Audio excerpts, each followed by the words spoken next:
La Sala Superior del Tribunal Electoral del Poder Judicial de la Federación regresó a Santiago Nieto la candidatura por Morena para competir por Querétaro al Senado. Por otra parte, se dio a conocer que Morena designa a Juan Miguel Ramírez para contender por la presidencia municipal de Celaya en sustitución de Gisela Gaitán, que fue asesinada.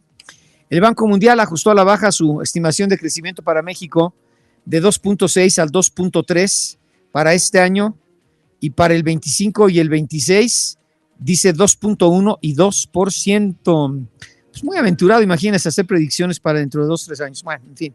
La entrada de divisas turísticas a México aumentó 8% anual en el primer bimestre del año, con lo que registró un monto sin precedentes de 6,320 millones de dólares. Y bueno, arranca la edición número 48 del Tianguis Turístico en Acapulco, uno de los eventos más relevantes de América Latina. Es la gobernadora de Guerrero, Evelyn Salgado. Que sean testigos de este gran renacimiento, que constaten el resultado de un esfuerzo sin precedentes entre el gobierno y la sociedad, en el que concurrimos sin importar colores, sin importar ideologías, partidos o diferencias, todas y todos, porque llegar hasta este momento no ha sido fácil. Requirió de la solidaridad, de la resiliencia de todo un pueblo que nunca dejó solo a nuestro puerto de Acapulco y, por supuesto, a Coyuca de Benítez. Aunque el presidente López Obrador no pudo acudir al acto inaugural, envió un mensaje de agradecimiento a quienes tendieron la mano a los acapulqueños. A quienes desde el inicio de ese huracán que nos afectó mucho, han estado ayudando a la población y han estado ayudando sobre todo a los pequeños, medianos empresarios del turismo en Acapulco. Bueno, y el Aeropuerto Internacional de la Ciudad de México dio a conocer que el Aerotren, que nunca ha funcionado muy bien, pero bueno, que conecta las terminales 1 y 2, estará cerrado del 12 al 26 de abril por mantenimiento. Y bueno, como de lunes a viernes a esta hora, vamos con Miriam Acuña, economista en jefe de Grupo Bursátil Mexicano, para escuchar cómo cerraron los mercados hoy en Nueva York, en México, y cómo se perfilan los futuros allá en Europa y Asia Pacífico. Invierte de forma segura y genera rendimientos diarios con Smart Cash de GBM. Abra tu cuenta hoy. Más información en gbm.com/Beteta.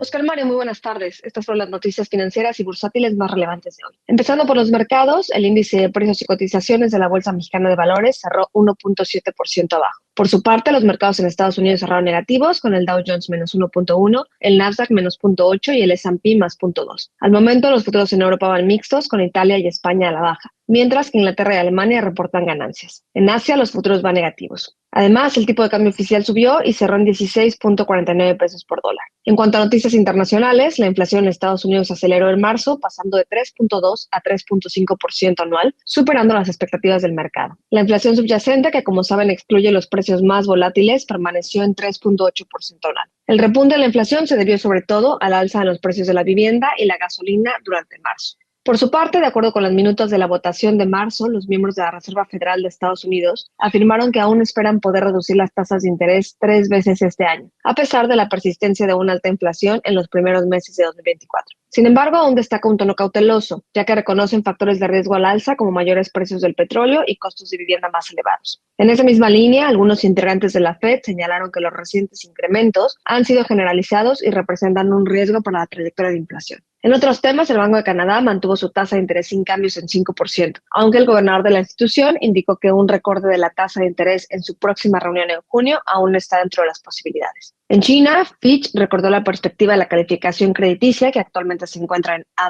de estable a negativa, destacando la doble amenaza de la desaceleración del crecimiento y el aumento de la deuda pública. En diciembre del año pasado, hay que recordar, Moody's también redujo la perspectiva del país a negativa. Por su parte, el Banco Mundial disminuyó su pronóstico de crecimiento económico para 2024 para América Latina y el Caribe a 1.6% desde su estimación previa de 2.3%, afirmando que la región continúa rezagada respecto a las tasas de crecimiento registradas en otras partes del mundo. Específicamente para México, el Banco Mundial redujo su expectativa de crecimiento económico a 2.3% desde su estimado previo de 2.6%, apuntando a que los anuncios de inversión extranjera atraídos por el nearshoring no sean 20 segundos. Así como también menciona que prevalecen barreras como la escasez de electricidad y agua. Finalmente, en su comparecencia anual ante el Senado, la gobernadora del Banco de México, Victoria Rodríguez, señaló que los futuros movimientos a la tasa deben de ser prudentes y graduales cuando las condiciones macroeconómicas lo permitan, a lo que enfatizó que la inflación subyacente aún representa un desafío. Esto fue lo más relevante en la sesión de hoy, Oscar Mario. Que tengan una excelente tarde. Gracias Miriam Acuña, economista en jefe de GBM, Grupo Bursátil Mexicano. Millones de mexicanos confían en Smart Cash de GBM. Invierte hoy y obtén rendimientos diarios.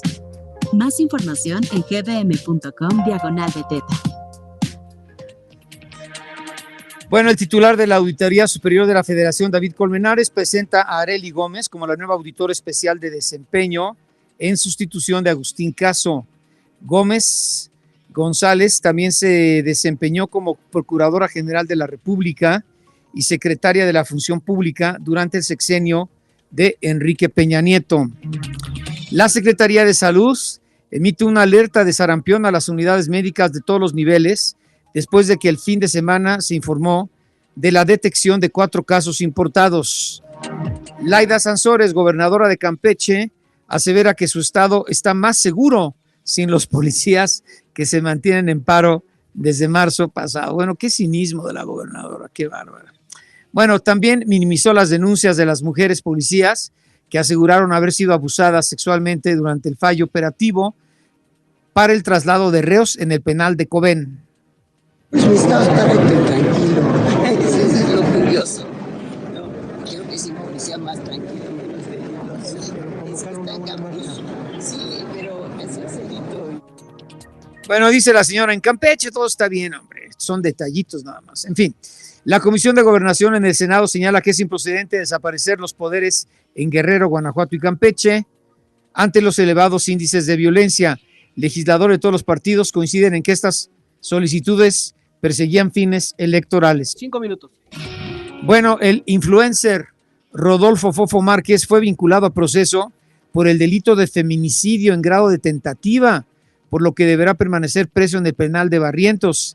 El creador de contenido enfrenta esta acusación por golpear brutalmente a una mujer en una plaza comercial de Naucalpan, en el Estado de México, tras sufrir un percance vial el pasado 4 de abril. Bueno, pues las está pagando este joven que no tenía por qué agredir así a esta mujer. En fin, el gobierno del Perú revoca la imposición de visa obligatoria a ciudadanos mexicanos que visiten ese país. Esta ocasión responde al llamado de diversas voces del sector turístico y afines para honrar el compromiso de los principios de Alianza del Pacífico, los cuales proclaman la libre movilidad de personas entre los Estados miembros. Y un juez congeló los bienes del expresidente Alberto Fernández y le retiró 4 minutos. bancario. Se le investiga por actos de corrupción en contratos de seguros del Estado durante su gobierno. Pues no solo su jefa, la señora Kirchner, está acusada de múltiples actos de corrupción y a punto de ir a la cárcel, sino también su títere, Alberto Fernández, es igual de deshonesto, dicen allá en Argentina. Un verdadero ladrón, es lo que dicen allá en Buenos Aires sobre Alberto Fernández. Imagínense, presidente de aquel lugar, ¿no? De aquel país del sur del continente. Bueno, en fin, el presidente de Estados Unidos, Joe Biden, dijo que está considerando poner fin al proceso legal contra el fundador de Wikileaks, Julian Assange, tal y como solicitó el gobierno australiano, que pide además que pueda regresar al país. El grupo islámico Hamas dijo que estudia una propuesta de tregua de 6 semanas en la franja de Gaza. Y bueno, ya está listo Valero. Edgar Valero, vamos contigo en los deportes. Edgar, buen día. Mi querido Oscar Mario, ¿cómo estás? Buenas tardes, ¿cómo están amigos del auditorio? Muy buenas tardes. Bueno, pues ya se han definido los partidos de ida también de la Champions de esta jornada. El equipo del Barcelona derrota a domicilio al Paris Saint-Germain 3-2, en tanto que el Atlético de Madrid saca la ventaja jugando allá en el Estadio Metropolitano de Madrid, venciendo 2-1 al Borussia Dortmund. En lo que es la actividad de la Conca Champions, que nos ha tenido atentos las últimas semanas, Oscar Mario, el equipo de Tigres fue eliminado en los penaltis tras las fallas de André Pierre Gignac y de Pizarro, y con ello el Columbus Crew, el campeón de la MLS, derrota al subcampeón del fútbol mexicano.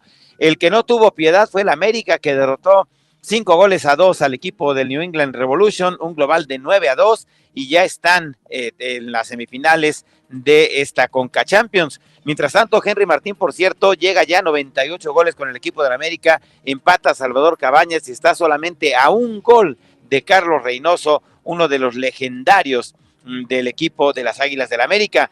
Mientras tanto, bueno, pues los Conspiradores de Querétaro son una de las nuevas franquicias del equipo de la Liga Mexicana de Béisbol. Estará jugando allá en la capital del estado, en un estadio nuevo, una demostración, Oscar Mario, de que cuando se busca invertir en el deporte se puede hacer. Cuando los empresarios mexicanos deciden apoyar al deporte, pues ahí están. Y bueno, Francisco Orozco, el presidente de los Conspiradores de Querétaro, lo está mostrando con hechos. Así que, pues esto por un lado, Oscar Mario, y recordar también que el próximo 4 de mayo en Las Vegas, el Canelo Álvarez va a estar enfrentando a Jaime Munguía. Y bueno, pues Jaime Munguía ya se encuentra en la parte final de su preparación. Ha mencionado que no le tiene ningún respeto al Canelo Álvarez y que lo que pasó en la conferencia de prensa fue eso, solamente la presentación, pero que arriba le va a demostrar que él es la futura gran estrella del boxeo mexicano. Oye, ¿qué hay 50 amenazas de estos fanáticos de ISIS que decían, pues podemos hacer algo allá en el Santiago Bernabéu? Bueno, Oscar, 40. Se ha tomado con las reservas del caso, por supuesto. Sí. Evidentemente tenemos antecedentes muy graves de lo que pasó en París, justamente 30. Pues ya prácticamente 10 años, cuando se detonaron incluso unas bombas afuera del Stade de France. Se han tomado las precauciones. 20. En este momento no hay posición oficial de esta situación. Donde sí hay amenazas, Oscar Mario, es ayer 15. En un rato más va a estar jugando el equipo del Inter de Miami con Leo Messi. Sí. Y dicen 10. Y van a ocupar todo el peso de la ley para aquellos que salten a la cancha. 5. Digo, para pues como viene Messi, saludarse. quieren quedar bien, ¿no? Bien. Edgar, gracias, hasta mañana, te escuchamos, ¿eh? Gracias, Carmario.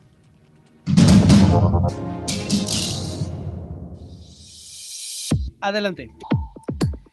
Bueno, los integrantes de la Comunidad de Estados Latinoamericanos y Caribeños, conocida como CELAC, discuten un comunicado conjunto con su postura ante la invasión de Ecuador a la Embajada de México, que derivó, como usted sabe, en el cese de relaciones formales.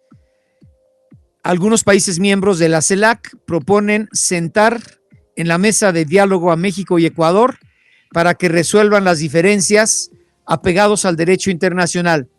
Voy a platicar con el maestro Gerardo Torres Zelaya. Él es coordinador de la presidencia pro tempore de la CELAC y vicecanciller de Honduras. Señor vicecanciller, lo saludo con gusto desde la Ciudad de México y gracias por recibir la llamada.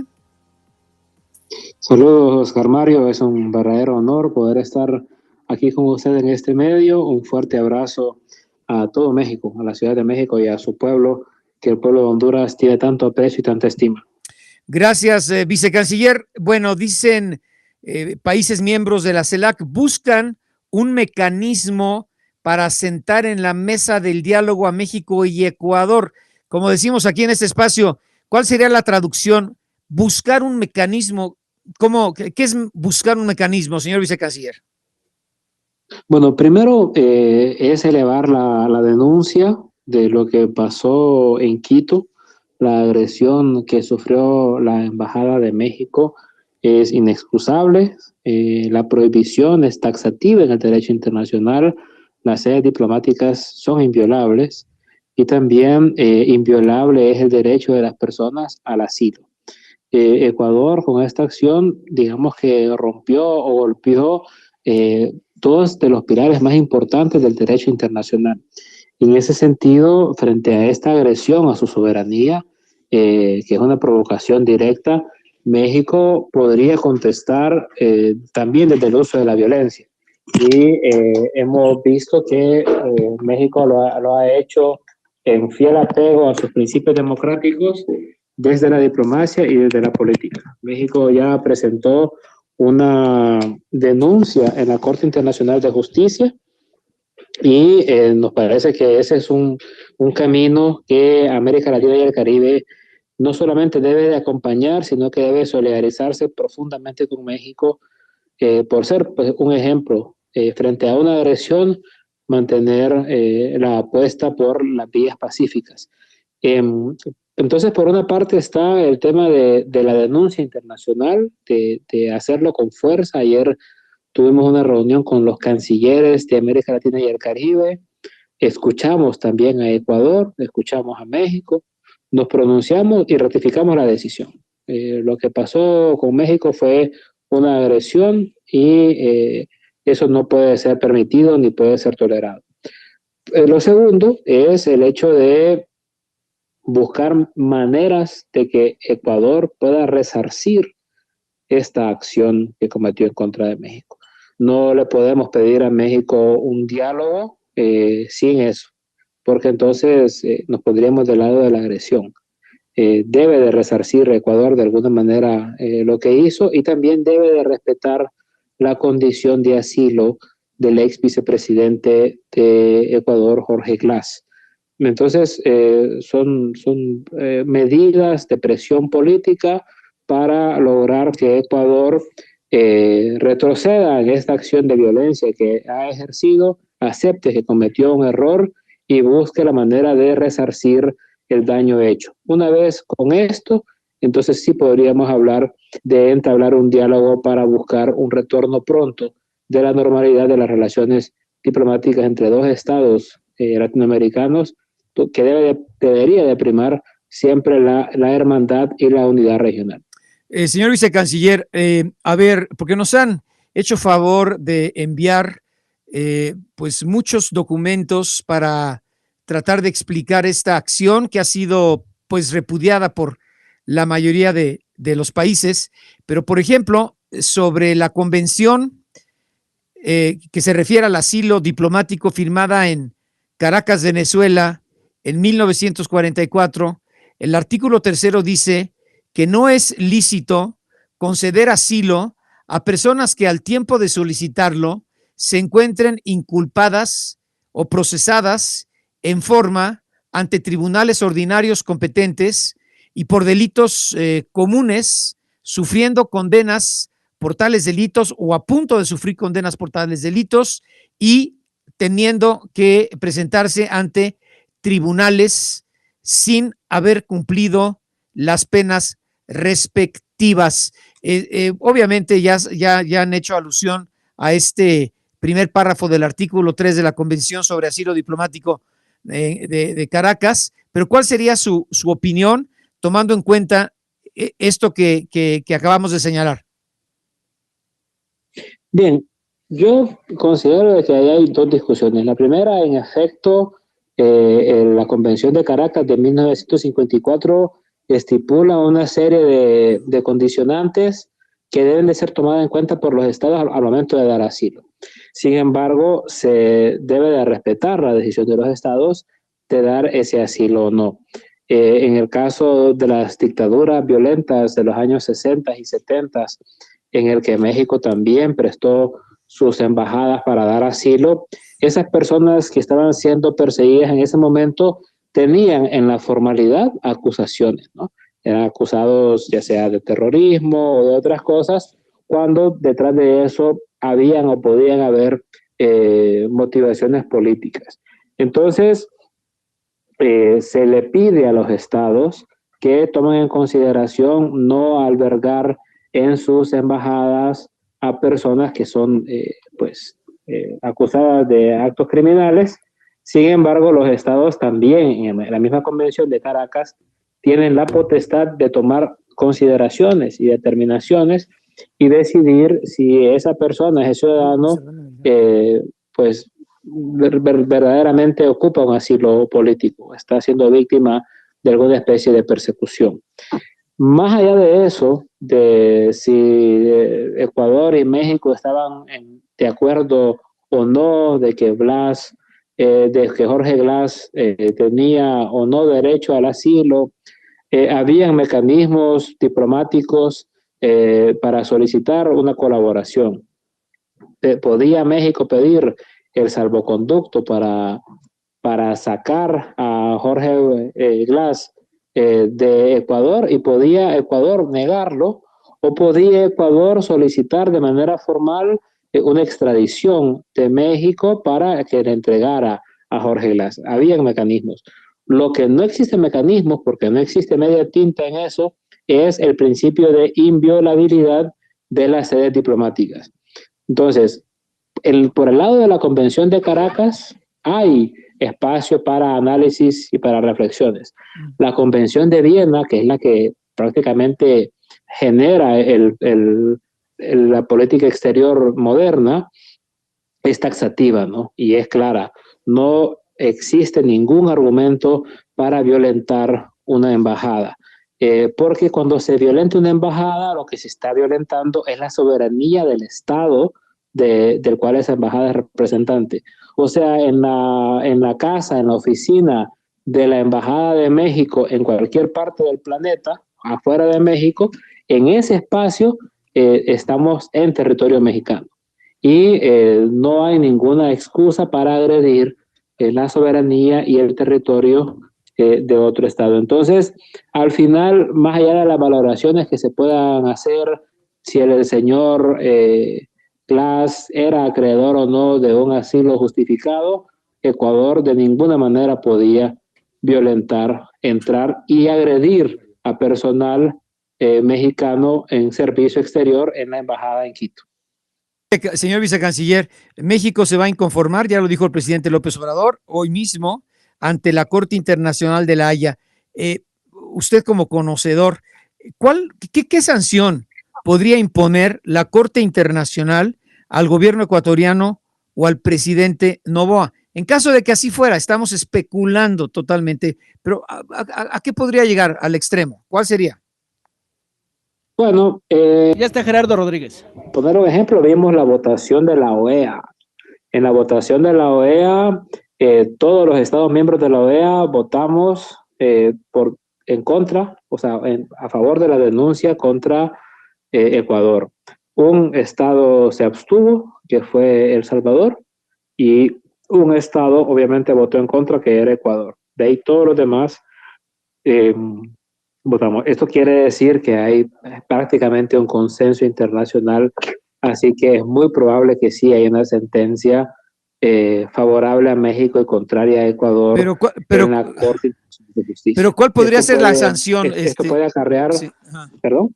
¿Cuál puede ser la sanción, vicecanciller, en caso de que así sea? Bueno, pueden ser sanciones económicas, pueden ser sanciones de representación, e incluso podría ser expulsado Ecuador de la OEA o expulsado de algunas comisiones internacionales, podría tener sanciones en las Naciones Unidas, muchas cosas. Solo para ponerle un ejemplo de mi país, de Honduras, después del golpe de Estado del 2009, Honduras fue expulsada de la OEA, fue expulsada de poder ser parte de comités que para los estados son importantes para poder ser acreedores, ya sea de financiamiento con el BID, con el Banco Mundial, con el FMI. Entonces son sanciones que tienen características políticas, pero también pueden tener características económicas. Oiga, pero, y gracias, vicecanciller, pero para concluir, nada en el ámbito penal, ¿verdad? No se usa, nada en el ámbito penal. Para el presidente, por ejemplo. Lo que se está juzgando es al Estado del Ecuador. Muy bien, muy interesante. No hay necesariamente en este momento responsabilidades individualizadas. Señor vicecanciller, yo le aprecio muchísimo su tiempo para el Heraldo Radio aquí en la Ciudad de México. Saludos al Heraldo Radio, saludos Oscar Mario, saludos a toda la gente que le escucha y le sigue. Gracias, señor vicecanciller. El maestro Gerardo Torres, vicecanciller de Honduras. Bueno, y vamos ahora a otro tema internacional. Platicamos con el maestro Gerardo Rodríguez Sánchez Lara. Él es director del Departamento de Relaciones Internacionales y Ciencia Política de la Universidad de las Américas Puebla, especialista en seguridad nacional, terrorismo y también articulista de El Heraldo. Gerardo Rodríguez Sánchez Lara, muchas gracias, muy buen día. Gracias, Oscar Mario, saludos desde Puebla. Bueno, un gustazo. A ver, el Servicio de Espionaje Exterior de Rusia ahora dice que hay compañías militares privadas en Estados Unidos que están reclutando a presidiarios de México y Colombia en las cárceles norteamericanas para enviarlos a combatir en la guerra de Ucrania. Y si regresan vivos, bueno, pues con una sentencia menor. ¿Esto es cierto? ¿Esto es cierto, Gerardo? No, todo parece indicar que es, por supuesto, fake news. Okay. Recordar que Rusia ha desarrollado todo un arsenal de propaganda cuando hay elecciones, por ejemplo, en Estados Unidos, en Francia, en Reino Unido, ¿no?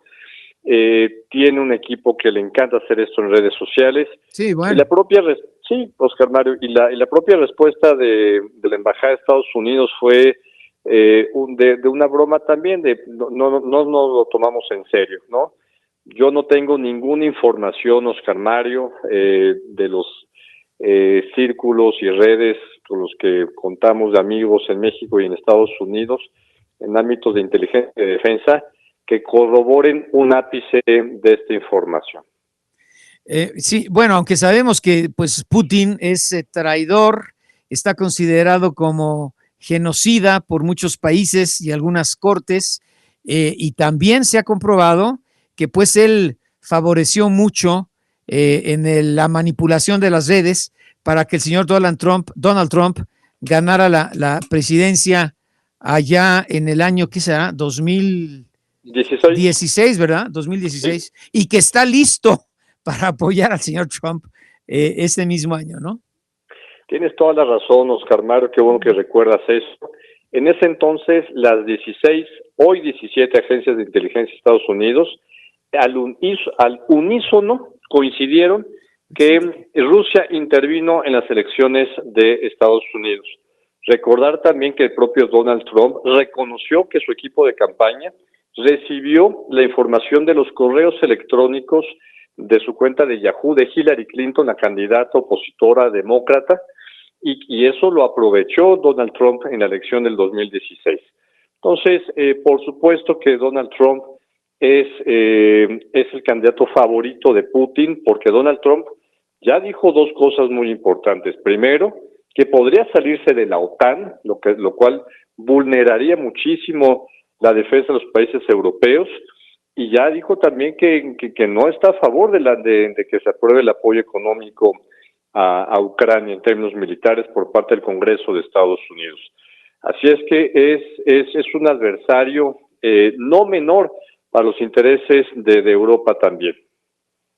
Oye, además las críticas que ha recibido, hablando de la invasión de Rusia en territorio ucraniano, las críticas que ha recibido la OTAN recientemente, incluso pues después de que reciben o que aceptan pues como miembros a Suecia y Finlandia, porque pues le llaman el paralítico de la Europa militar, ¿no? El paralítico de la Europa militar, que pudo haber hecho mucho, dicen algunos expertos, pero pues es más importante la opinión de uno como tú.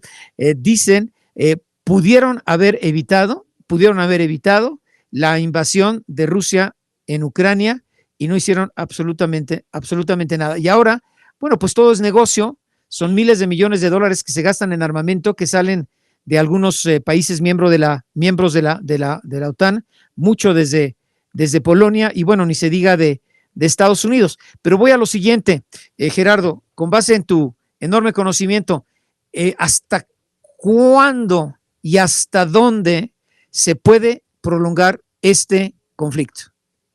Mira, en las últimas horas, Oscar Mario, han habido declaraciones importantes. El presidente Zelensky mandó un mensaje a Donald Trump diciendo que está interesado en conocer cuál es su alternativa para terminar con el conflicto en Ucrania. Esto te habla que si ya el presidente Zelensky está hablando de un posible proceso de negociación, es porque se está viendo acorralado, no están llegando las municiones, las armas, el apoyo económico para sostener una guerra. Oscar Mario, cada año se incorporan a las Fuerzas Armadas de Rusia jóvenes y adultos, porque ya aumentó a 30 años la proscripción militar Vladimir Putin en Rusia. Entonces, sostener una guerra de largo aliento solamente beneficia a Rusia, que puede sostener esto porque las sanciones económicas no le han funcionado. India, China, Brasil le siguen comprando combustible y sigue sosteniendo con esto su guerra. Así es que sí pasa por una posible negociación, y Estados Unidos pues es el actor fundamental. Pues sí, porque no se entiende por qué no pueden, pues los miembros de la OTAN, ha sido criticadísima la OTAN por esta postura tan pasiva que ha tenido, bueno, pues según ellos con su aliado que es Ucrania, pero esta guerra que ya va para su tercer año, ¿no? Este 24 sería su tercer año.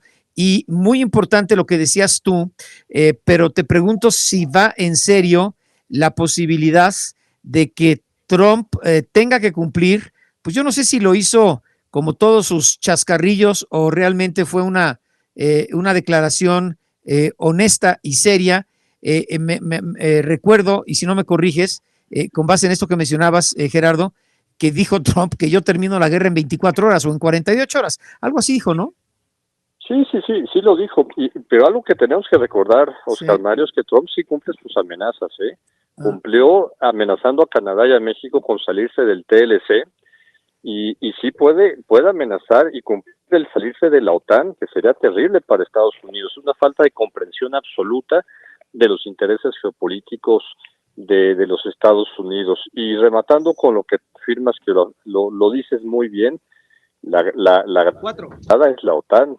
Sí. Los países de la OTAN no han podido apoyar con toda Ucrania, que aunque no es miembro de la OTAN, de esta organización, y no puede salir abiertamente a defenderlo, han demostrado que su apoyo en caso de un ataque de Rusia a un tercer estado son bastante indefensos y son bastante vulnerables. Imagínate qué es lo que piensan países como Polonia, como Estonia, que han en tiempos históricos han formado parte del Imperio Ruso, y que la Rusia imperial de Putin tiene los ojos puestos en estos ex países soviéticos o de la órbita soviética. Oye, y ahí es cuando cuestionas, ¿no?, la razón de ser de organismos internacionales como la ONU, ¿no?, que es el principal, y la OEA, pero vamos al de la ONU, vamos a la ONU, que desde su creación, pues no, yo creo que no ha evitado ninguna guerra, ¿sí?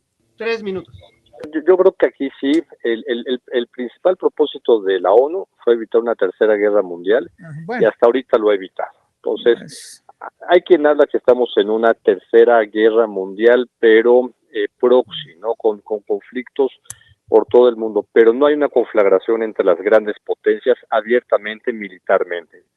Entonces, hasta ahorita es un éxito parcial. Y Naciones Unidas también, Oscar Mario, ha hecho mucho en otros temas como el desarrollo, temas, por ejemplo, como derechos humanos, aunque criticables. Entonces, es la institución que han creado los estados, y es lo que hemos avanzado más como humanidad. Oye, te están comentando quieren que comentar contigo 2 o 3 cosas, lo hacen a manera de pregunta, pero tenemos poquito tiempo, espero no fallar al auditorio. Dicen, pregúntale a Gerardo Rodríguez, te mandan saludar, dicen que te admiran, tal, del auditorio. Esto llega de Tlaxcala, pero bueno, dicen, oye, pregúntale a Gerardo si considera que el mapa geopolítico, así te dicen, está sumamente complicado, sobre todo por Irán y China, teniendo como árbitros a Estados Unidos y Rusia. ¿Qué opinas de este cuadrito que te ponen aquí? Vivimos una etapa muy complicada y de mucho riesgo. La posibilidad de un conflicto regional entre Irán e Israel. 1 minuto. Está sobre la mesa, ¿no? No fue menor las declaraciones de Irán en contra de Israel después del bombardeo al consulado de Irán en Damasco, en Siria. El que se active Irán en una guerra regional contra Israel podría desatar, Pocos lo saben, pero Israel tiene armas nucleares. No es público y Israel siempre lo ha negado, pero Israel tiene 40 de armas nucleares en su territorio. Entonces, y bajo el liderazgo débil y Sí, políticamente de Netanyahu, muy ¿no? complicado de Netanyahu, Sí. la situación se podría complicar mucho más en esta región. Gerardo Rodríguez, siempre es un gustazo platicar contigo y valoran mucho del auditorio tus conceptos tan claros, ¿eh? 20 segundos. Oscar Mario, un privilegio estar en mi casa editorial contigo. Gracias, Gerardo Rodríguez Sánchez Lara, director del Departamento de Relaciones Internacionales de la Universidad de las Américas Puebla, especialista en seguridad nacional, terrorismo, articulista del Heraldo. Bueno, vamos a marcar otro paréntesis y estamos de vuelta.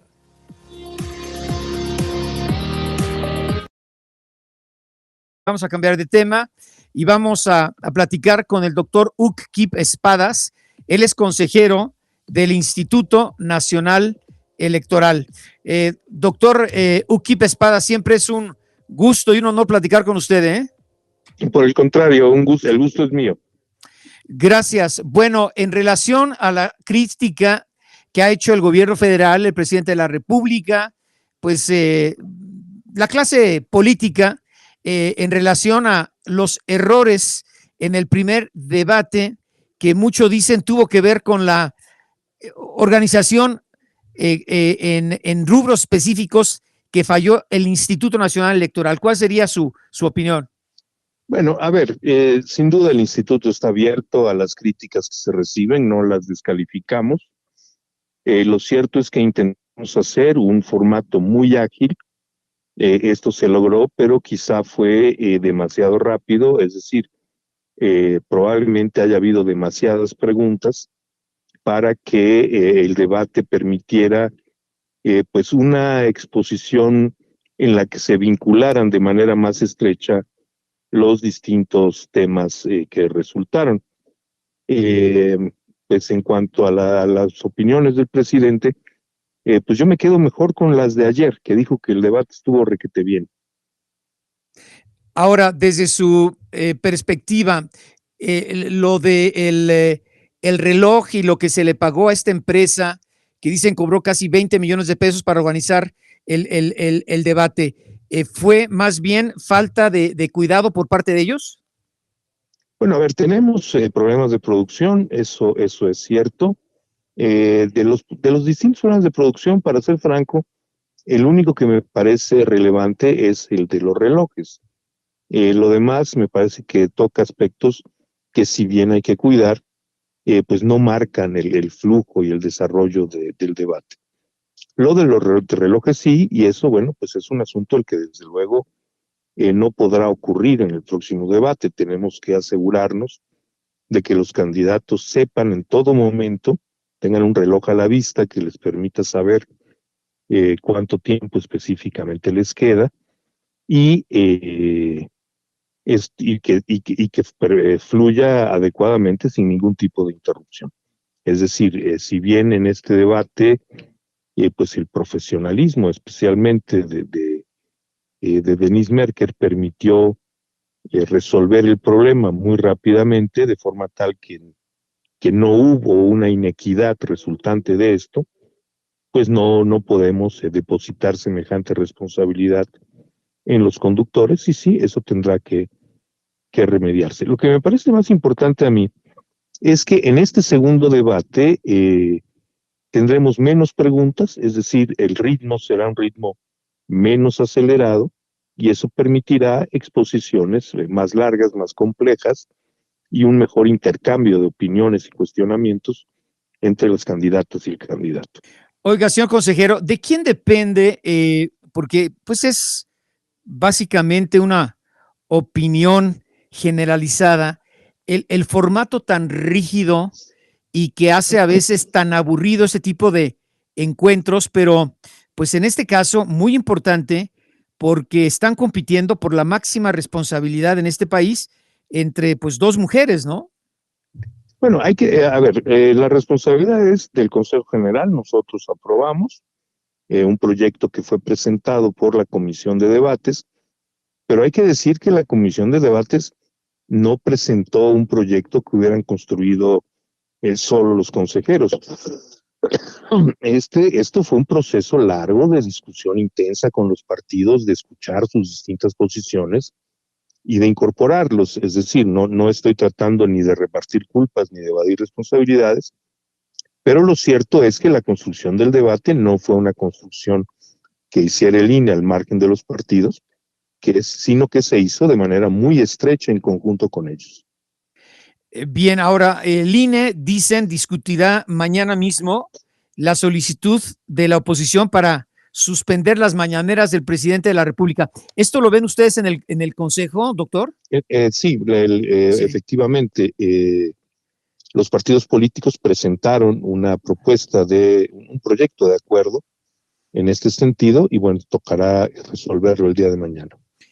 Bien, ¿qué esperan para el próximo debate? ¿Habrá, con base en las críticas y quizá las fallas también que se presentaron en el primero, cambios importantes para el segundo o no necesariamente? Y otra pregunta, esta está llegando del auditorio, si finalmente habrá 3 debates o solo 2 y cuántos son obligatorios. Habrá 3 debates, de los cuales 2 son obligatorios, pero los 3 debates tendrán un formato diferente. Esto es, para responder a la primera pregunta, sí debe esperar la ciudadanía cambios significativos en el desarrollo del próximo debate. Para empezar, otra vez, el número de preguntas al que se expondrá a las candidatas y el candidato será un número significativamente menor, de forma tal que los candidatos podrán profundizar más en los temas. Las preguntas, el origen de las preguntas será formalmente distinto. Es decir, para el primer debate las preguntas se recogieron a través de redes sociales y para este segundo debate se tomaron preguntas en video, se grabaron en distintos puntos del país. Bien, entonces, también la duración no le he preguntado, ¿la duración será 2 horas cada uno, doctor? Este durará algo menos de las 2 horas, unos minutos menos, no tengo el número exacto acá, pero ligeramente menos, no mucho menos. Oiga, y sobre el cuestionamiento que hacen de que pueden haber o se pueden suscitar situaciones muy delicadas para el conteo de votos y el día de la elección, ¿cuál sería su opinión, señor consejero? ¿A qué se refiere, perdón?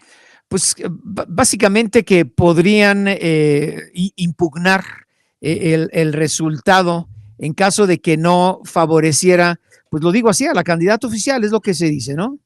Bueno, a ver, todos los partidos y candidatos tienen derecho a impugnar los resultados electorales, sí, presentando las pruebas correspondientes. Es decir, una impugnación no significa que vaya a haber una anulación. Las anulaciones, que son resueltas por el Tribunal Electoral, pues tienen que ir acompañadas de pruebas suficientes. Una elección no se cae por protestas, una elección se cae cuando hay evidencias de que los supuestos legales que llevarían una nulidad se cumplen. En ese sentido no veo yo diferencia con procesos electorales anteriores. Esta es una herramienta de defensa de derechos que siempre ha estado ahí para todos los partidos políticos y que se ha usado con más o menos intensidad en los distintos procesos. En todo caso, no creo yo que vaya a haber, no, casi lo puedo afirmar, bueno, no soy parte del tribunal, pero no va a haber una resolución política en este sentido. Tendrá que ser una resolución legal que garantice que los votos emitidos legalmente sean los que determinen a quién corresponde cada una de las posiciones que están en disputa en la próxima elección. Le preguntan, esto es de Chiapas, por cierto, doctor Uki Espadas, la estructura, el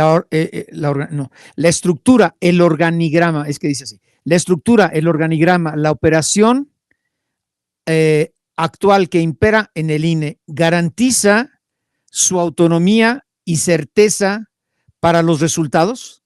Completamente. ¿Sí? Entregaremos resultados íntegros, como los hemos entregado cada 3 años desde 1997. Bien, entonces debemos de confiar al 100% en el conteo de votos, en los preps y compañía, en todo lo que sabemos darán a conocer el 2 de junio, doctor. Así es, entregaremos una elección con la calidad de la Sí. que la ciudadanía ya está acostumbrada. Es decir, la elección del 2 de junio será una elección íntegra, los votos 5 minutos. contarán bien, y del sentido de esos votos dependerá quiénes ocupan los diversos cargos que están a disputa, empezando por la presidencia de la República.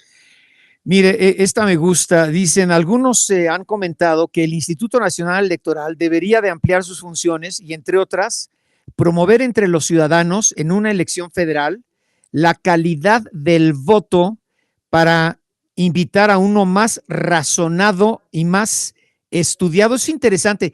Por ahí viene, pues, algunos, pues yo no sé si sean proyectos, pero algunas sugerencias que ya he leído en varios portales. Yo no sé si ustedes están promoviendo lo anterior o simplemente son sugerencias de políticos, partidos o de la ciudadanía en general, doctor. Sí. A ver, el INE tiene que voto libre, tiene que promover que la gente salga a votar. Los supuestos sobre los cuales se emite ese voto, pues son muy amplios, es decir, el INE actúa para que la ciudadanía tenga información y pueda votar informada, y parte del supuesto de que la ciudadanía pues recibirá esta información, conocerá los distintos proyectos, razonará al respecto y emitirá su voto. El INE ya hace esto, pues. Sí. Si se trata de líneas específicas de argumentos publicitarios, bueno, eso se tendría que discutir punto por punto, o si es algo muy específico, probablemente tendría que alcanzar nivel de ley.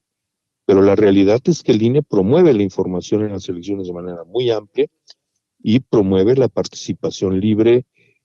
Nuestra publicidad incluye, por ejemplo, el señalar que el uso de los programas sociales para 3 minutos. voto, que las amenazas o cualquier tipo de coacción no solo es que sean ilegales, sino que hay mecanismos para que el ciudadano los denuncie y estas cosas sean sancionadas. Bueno, vamos, el trabajo del INE no es nada más la organización de las elecciones, sino que desde luego asume una tarea de educación cívica importante en torno a ellas. Si quiere, me despido con esta, 2 minutitos. Gracias, doctor. Siempre es un gustazo platicar con usted siempre. Dicen, doctor Ukip Espadas, dice, el INE debería de, es un poquito lo mismo, pero se la voy a leer y tenemos 2 minutitos. Dice, el INE debería invitar. El INE debería invitar a la ciudadanía a que estudie y se prepare más y mejor para escoger con mayor cuidado a los candidatos. Deberíamos de tener un sistema similar al de los colegios electorales en Estados Unidos. Su opinión de 1 minuto. 2 minutos. No, 2 minutos. Los dos colegios minutos. electorales son En la siguiente media hora ya es la mesa patrocinada. Dado que el presidente de la República no se elige por voto directo, sino que se elige por votos de los estados. Nuestro sistema es distinto y recoge voto por voto de todos los ciudadanos, y el que tiene mayoría gana. Sí. 1.5. Los electorales no son instancias educativas o de formación política en los Estados Unidos. Sí, pero se supone que al través del colegio electoral son personas más preparadas que representan a otros ciudadanos, ahí está el voto indirecto, pues para escoger mejor a los candidatos, ¿no? En teoría, ¿no? Sí, bueno, pero desde la Constitución de 1917 en México no existe el voto indirecto. Desgraciadamente, sí. Esto era parte de la ¿Debería o no, doctor? 87, ¿Debería o no? ¿Sería bueno? Del 57, perdón. Para lo que dice el auditorio, elevar el nivel, ¿sería bueno? ¿Podría funcionar? ¿O en un país como México? A ver, me parece que el INE participa cotidianamente en un proceso de formación cívica, pero que ciertamente esto no puede descansar solamente en nosotros. Sí. La 1 minuto. cívica tiene que ser algo que abarque muy distintos aspectos de la vida del ciudadano, y tiene en la función educativa del Estado 50. una pues su porción más importante. Es decir, el INE no es el único factor de la educación cívica, 40. la escuela lo es, y bueno, afortunadamente en México tenemos un sistema educativo muy amplio, un sistema de educación pública que 30. que los servicios escolares lleguen a amplísimos segmentos de la población, y en ellos también se impulsa y se debe seguir impulsando la educación de la ciudadanía. Doctor Ukip Espada, siempre es un gusto platicar con nosotros, siempre con enorme reconocimiento hacia su profesional tan honesta y tan transparente y tan... Gracias, doctor. Muchas gracias, como siempre. Muchas gracias, es usted muy amable. Gracias, el doctor Ukip Espada. Bueno, otra pausa y seguimos.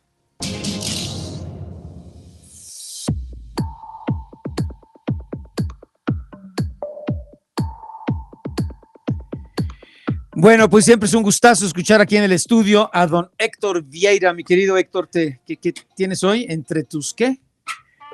Enredados en la web. Mi querido Oscar Mario, ¿cómo estás? Enredados, sí, a ver, dime. Sí. Qué gusto me da saludarte y a nuestros amigos que nos están escuchando a través del Heraldo Radio.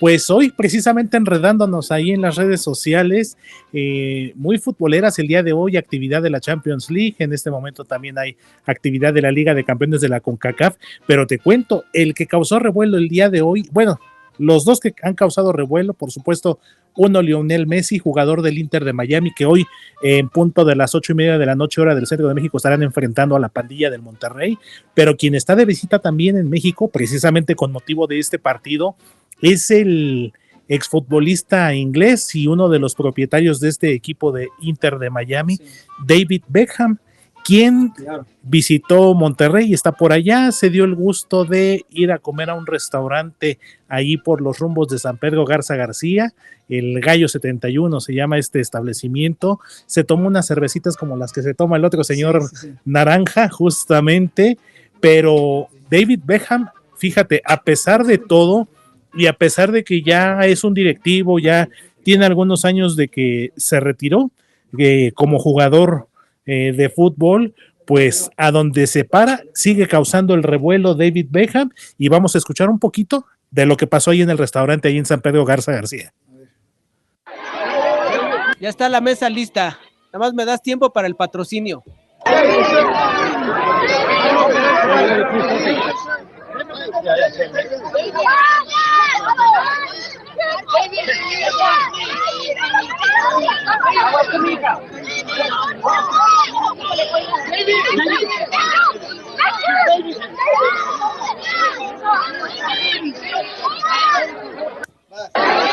Pues ahí está. De hecho, algunos clientes, algunos niños le pidieron selfie, allí estuvo, y pues tuvo que salir prácticamente custodiado. Bueno, de por sí él trae a su equipo de seguridad, ¿no? Pero dentro de todo, accesible, en la medida de lo posible también, por supuesto, cuidando las formas, cuidando ahí la integridad. Y lo que llama la atención también, mi querido Oscar Mario, es que en caso de que el conjunto del Inter de Miami, que en este momento está perdiendo la eliminatoria 2-1, en caso de avanzar a la siguiente ronda de este torneo de la Liga de Campeones de la CONCACAF, pues de ser así, prácticamente estaría asegurando la posibilidad, en caso de llegar a la final, de jugar nuevamente en México este equipo, que además de Lionel Messi cuenta con el uruguayo Luis Suárez, porque en un hipotético caso de llegar a la final, el Inter de Miami podría enfrentarse a las Águilas del América, que ya avanzaron a la semifinal, o a los Tuzos del Pachuca, que en este momento van ganando 1-0 y el marcador global 6-0, ya prácticamente avanzado. Sí. Entonces en por lo menos 3 semanas pudiéramos tener nuevamente de regreso a David Beckham y a Lionel Messi. Hoy están escribiendo rápidamente, está interesante. Dicen, qué cinismo del Tata Martino, porque bueno, todos sabemos que es uno de los técnicos pues más cuestionados por la afición mexicana desde su partido contra Argentina en Qatar, ¿no? Así es. Que han surgido pues muchas teorías conservativas. Dice, qué cinismo de presentarse así, con esa cara, Tata Martino en México, después del desastre. Bueno, pues ahí está. Así es. Pues sí, lo veíamos acá, él como si nada, ¿no? Claro, y digo, bueno, no es una justificación ni mucho menos, digo, a final de cuentas él es el director técnico del Inter de Miami, le tocó enfrentarse a un rival mexicano como es actualmente el conjunto del Monterrey, pero lo que estamos muchos a la expectativa es cómo lo va a recibir la tribuna al ratito allá en el Gigante de Acero, cómo lo va a recibir la tribuna cuando lo anuncien, y en caso de que pudiera llegar a la final y nuevamente visite territorio mexicano, pudiera ser el Estadio Azteca o el Estadio Hidalgo, Entonces, ahí es donde se va a poner bueno, y sobre todo también la prensa mexicana en un momento dado de prensa, cómo lo va a tratar. Bien, don Héctor Vieira, siempre es un gustazo, ¿eh? Te seguimos pendientes, mi querido Oscar Mario, y nos escuchamos mañana. Gracias. Bueno, claro. Y hoy hoy es miércoles de análisis político aquí en el Heraldo Radio. La siguiente sección es patrocinada por Grupo Multisistemas de Seguridad Industrial, el mejor recurso humano y los más eficientes procesos. Adelante. Bueno, y como siempre, bienvenida y con enorme gratitud a Raúl Rodríguez. Mi querido Raúl, ¿estás ahí? Buen día. Hola, Oscar Mario, buenas noches. Un saludo a todos, a todo el auditorio. Sí. Y un saludo para ti. Gracias, Ricardo. Vamos también, si estás ahí. Buen día. Claro que sí, Oscar Mario, muy buenas noches. Y Román Revueltas. Román, buen día. Hola, ¿qué tal, Oscar Mario? Un saludo a todos ustedes. Oye, bueno, pues los dos temas, ¿no? Los lógicos, el debate, que no fue ningún debate, y la invasión que hace la policía a la embajada de México allá en Ecuador. Pero bueno, por el debate, qué lamentable, y yo creo que, pues, ¿quién ganó? ¿Quién ganó? A ver, mi querido Raúl Rodríguez, ¿quién ganó el debate? Bueno, oye, no estoy hablando de las candidatas tampoco, ¿eh? ¿Quién ganó? ¿Quién perdió? ¿O quién perdió? A ver, dime, ¿quién ganó y quién perdió? A ver, es que a mí me parece que los debates no se ganan o se pierden, ¿no? A lo mejor se califica el mejor desempeño, la mejor... Oye, pero este no fue debate, mi querido. No por el formato, pero sí permitió ver rasgos de la personalidad de ambas candidatas. Y si lo vamos a poner en términos de que quién ganó y quién perdió, en mi opinión muy particular, yo creo que ganó Claudia Sheinbaum y perdió Xóchitl Gálvez. Claudia Sheinbaum creo que lo que mostró en esta andanada de invectivas y de señalamientos, mostró ecuanimidad.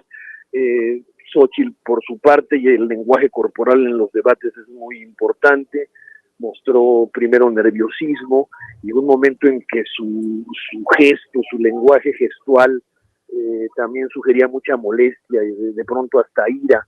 Y bueno, dedicadas y concentradas a decirse de cosas, desde mi perspectiva fue poco lo que plantearon como propuestas o como ideas de sus eventuales gobiernos. Así es como yo lo vi.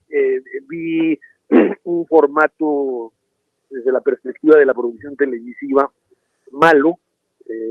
Me pareció que podría haber sido mejor para facilitar la interacción de los contrincantes, y en términos estrictos de técnica de producción televisiva, mala iluminación, en términos de imagen corporal, me parece que los asesores de la señora Gálvez cometieron el error de que se vistiera de blanco. Entiendo que la intención era mostrar una proclividad hacia la paz, hacia la reconciliación, pero el blanco, tú lo sabes bien, en televisión te hace ver redondo. Entonces, sí, muy bueno. Entonces, oye, bueno, y llegó, y también han criticado mucho que llegó en bicicleta eléctrica y pues ni modo que del poniente al sur se haya ido en bicicleta. Entonces pues la han criticado mucho y pues fueron 3-4 cuadritas que recorrió en su bici nada más, ¿no? Por supuesto, yo creo que fue parte de la... Pero, ¿qué no deberían de hacer un análisis muy profundo de quién está asesorando y cómo están asesorando a Xóchitl Gálvez?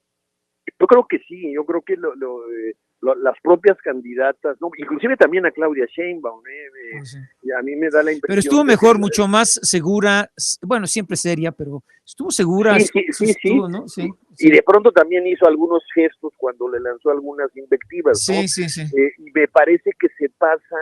en desde mi punto de vista, es una actitud de pronto que me parece arrogante, como que si ya tuviera el asunto en la bolsa, y creo que sería un error garrafal actuar de esa manera. Se ve complicado el asunto, pero yo creo que un poquito de humildad no le vendría mal a esa candidatura. Oye, están escribiendo, tienen toda la razón, el peor enemigo para Xóchitl Gálvez es el tiempo.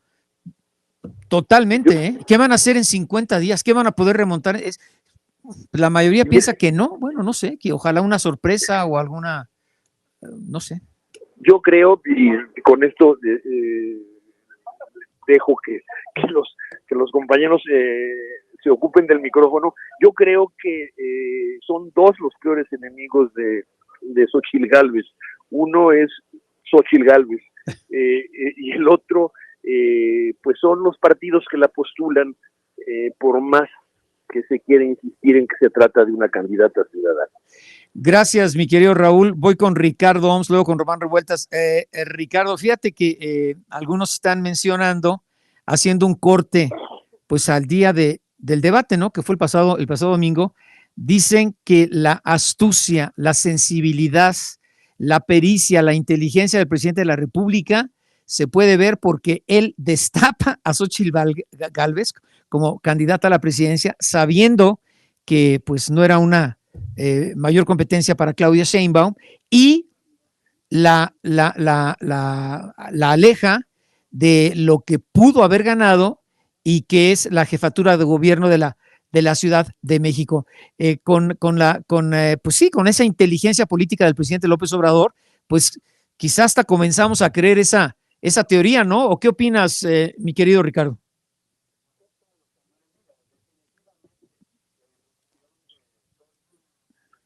No creo que haya sido planificada. Okay. Definitivamente se debió a la arrogancia del presidente de no querer recibirla, de ningunearla, y no creo que eso sea lo que haya sucedido. Es más, se le salió de control.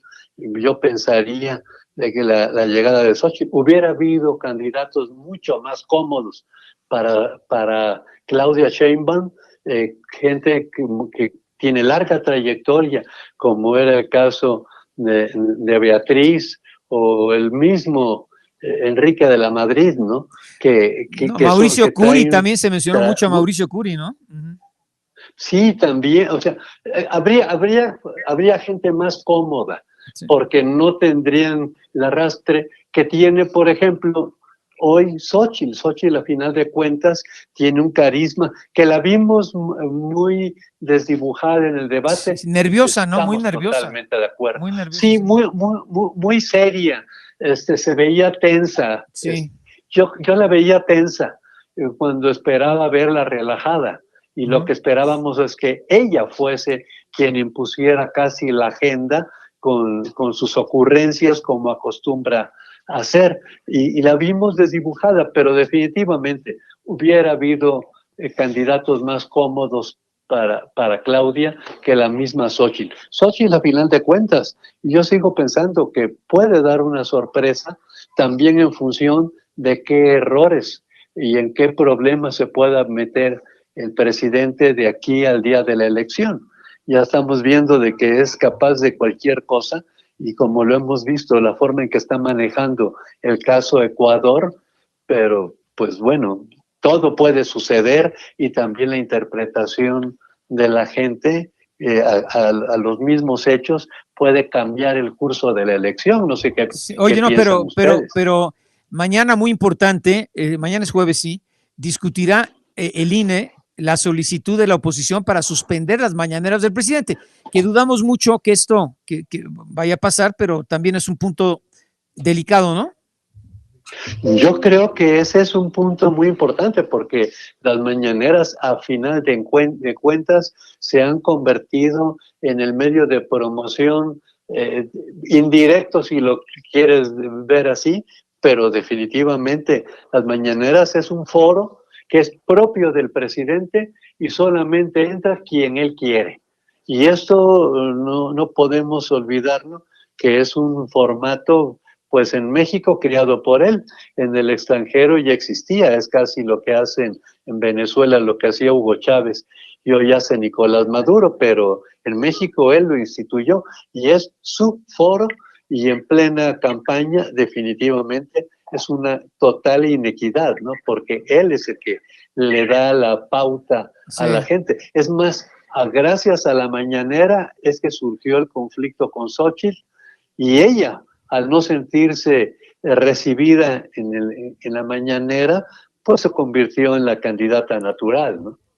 Pues muchos dicen, yo creo que fue astucia del presidente de la República, que hace, pues, toda esta estrategia para alejarla de la competencia por la jefatura de gobierno, ponerla para que pues concurse por la presidencia de la República, sabiendo que sería una candidata mucho más débil que para la capital del país. Vete a saber, pero no suena tampoco ilógico, ¿no? Pero bueno, ¿no? Pero hay una cosa, sí. Oscar Mario, Sí. Si le hubiera preocupado tanto, era más fácil dejar a Harfuch como candidato.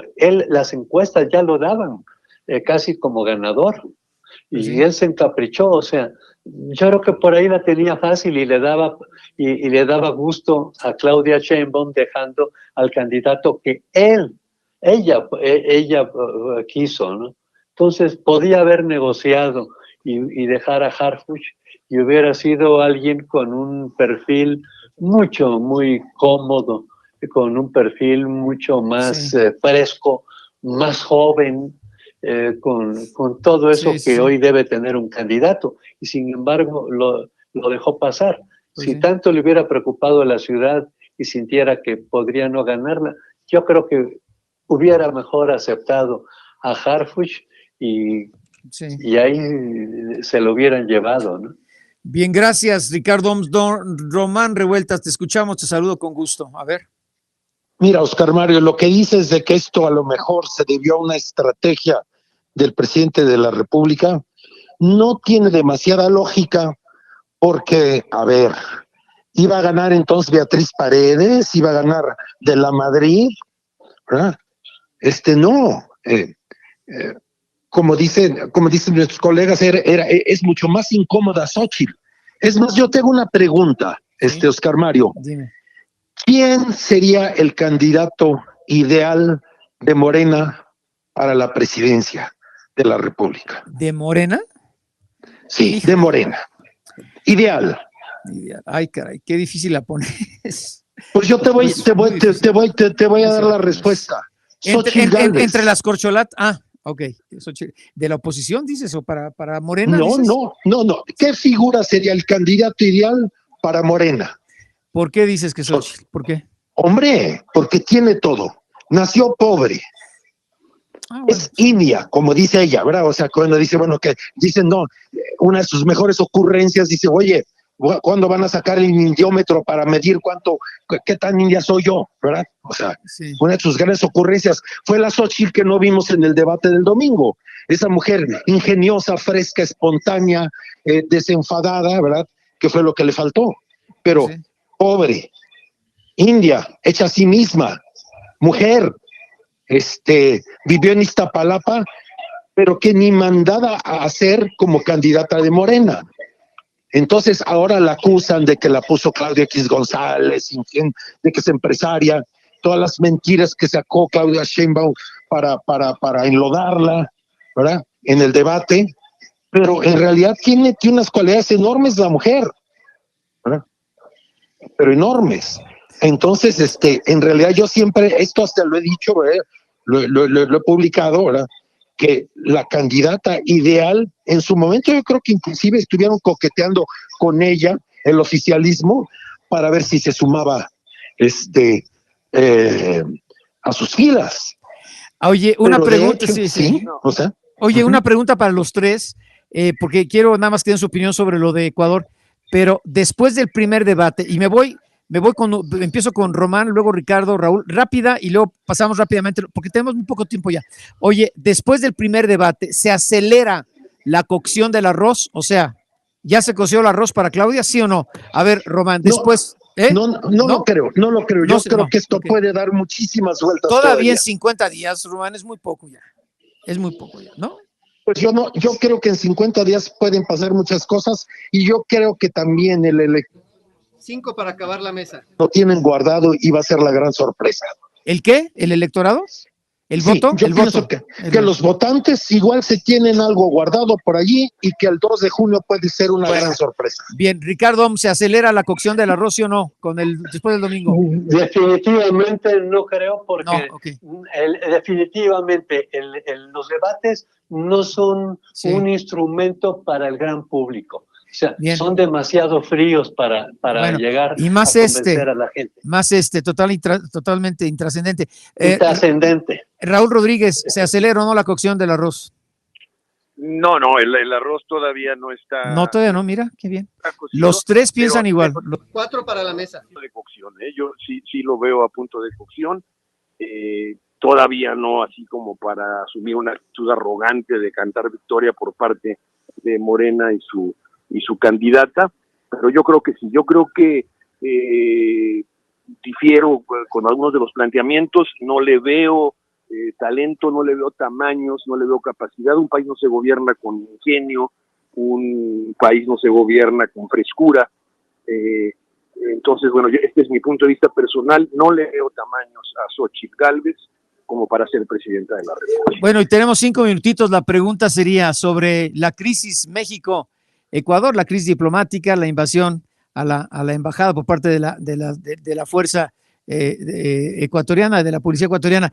¿En qué creen que cuál será el final de esta historia? A ver, comienzo contigo, Raúl. Finalmente se van a sentar a la mesa. Hablábamos con el vicecanciller de Honduras hace unos minutos acá. Decía, finalmente se van a tener que se van a tener que sentar a la mesa y pues se van a dirimir todas las asperezas y amigos como siempre. ¿Será o no? Yo creo que sí. 3 minutos para acabar la mesa. Es una crisis diplomática que no tiene más de 2 vías, o sea, el resolverla por la vía democrática o asumirlo como algunos pretenden o quieren, como una declaración de guerra. Escenario que yo no veo por delante en ese sentido. No creo que haya otra más que sentarse a negociar. Sí pienso, más allá de las cuestiones ideológicas que están en juego en esta crisis, más allá de los intereses político-electorales que se están viviendo 2 minutos allá en Ecuador, a mí me queda claro que sí hubo una franca violación a la Convención de Viena, de la inviolabilidad de una embajada extranjera en cualquier parte del mundo. No se puede sentar un precedente de esa naturaleza.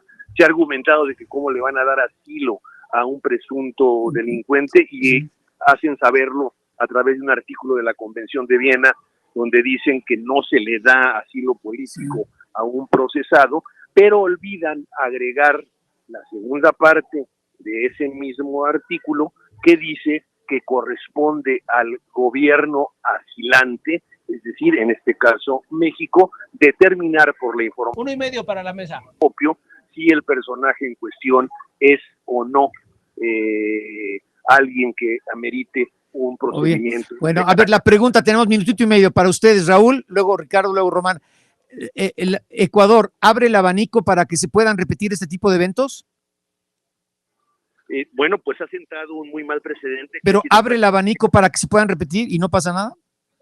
No, es que va a pasar algo, o sea, ya se han pronunciado en contra, ¿no? Bien. Una gran parte internacional. Entonces, no necesariamente se abre el abanico, hay que irse con cuidado, ¿no? Más bien. Así es. Bien. Gracias, Raúl Rodríguez. Como siempre, un abrazo fuerte. Ricardo Oms, ¿abre el abanico para que se le puedan repetir este tipo de eventos, sí o no? Mira, yo lo que veo es 1 minuto. Que por primera vez va a tomar el control de un conflicto tan importante y significativo el presidente López Obrador y 50 segundos para acabar mesa. Después de las elecciones, porque esto le va a dar a él mucha popularidad, ya lo victimizó en todo el mundo y le va a permitir generar, y eso lo veo para estos próximos días, un sentimiento de patrioterismo como nunca hemos visto en los últimos años en México, y esto pues le va a beneficiar en la parte electoral. Bien, gracias, Ricardo, Oms, un abrazo. Román Revueltas, 30 segunditos. ¿Qué precedente sienta? 30 segunditos. Mira, espero que no siente ningún precedente porque se trata de una escandalosa violación de las normas internacionales perpetrada por un presidente impulsivo y 15. ¿verdad? Que además está dañando enormemente a su país porque inclusive va a afectar las inversiones y todo, ¿verdad? Bien, pues muy interesante la opinión de cada uno de ustedes. Román Revueltas, gracias. Ricardo Oms, gracias. Raúl Rodríguez, gracias a usted también por haber sido parte de este espacio el día de hoy. Si así lo decide, ya mañana es jueves. Iniciamos igual a las 6 de la tarde aquí en el Heraldo Radio. Hasta entonces. Esta sección fue patrocinada por Grupo Multisistemas de Seguridad Industrial. Más de 40 años de experiencia garantizan excelencia en seguridad.